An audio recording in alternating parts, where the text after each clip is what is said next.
To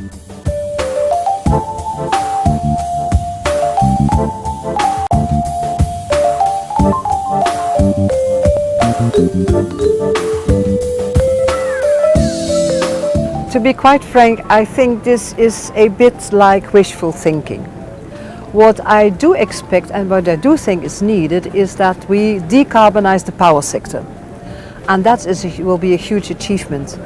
And in doing so, you need a lot of renewables, you need much more energy efficiency than we have now, not only in the developed countries but also in the developing countries. And that will be really, really something to do.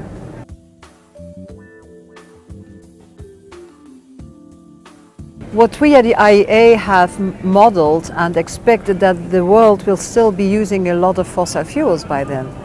But the point is, how are they going to use it? Are they going to use it in a cleaner way than now or not? That's one thing. The other thing is that we expect much more renewables to be there than there are now.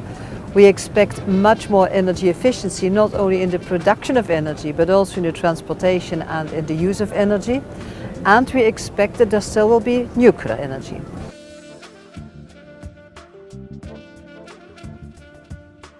You want a very short, clear answer? Yes. Yes. The answer is yes. Carbon pricing and putting a price on carbon will be absolutely necessary to see to it that we redirect investments to come and get to a cleaner energy mix. And I think this is essential. The other thing that is essential is that there are a number of industries who use a lot of energy, and it's absolutely necessary and produce emissions. So moving forward, the CCS and CCUS agenda will be vital as well.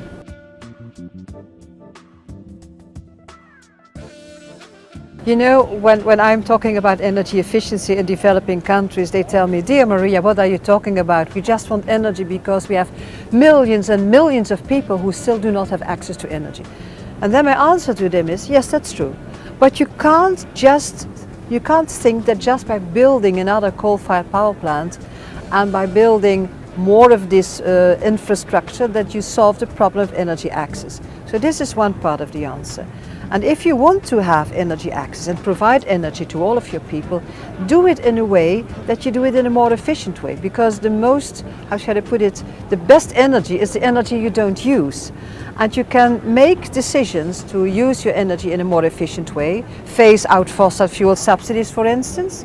And I would strongly recommend to do that now with low oil prices. That's the moment to phase out fossil fuel subsidies. And that's again part of energy efficiency, because that brings down the use of energy.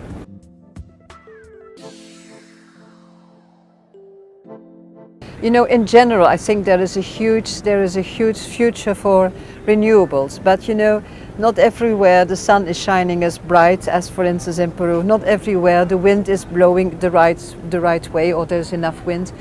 Not everywhere you have geothermal. Not everywhere you have hydro. So see to it that you use the resources, renewable resources you have, is very, very important, and there's still a lot to gain there. Yes.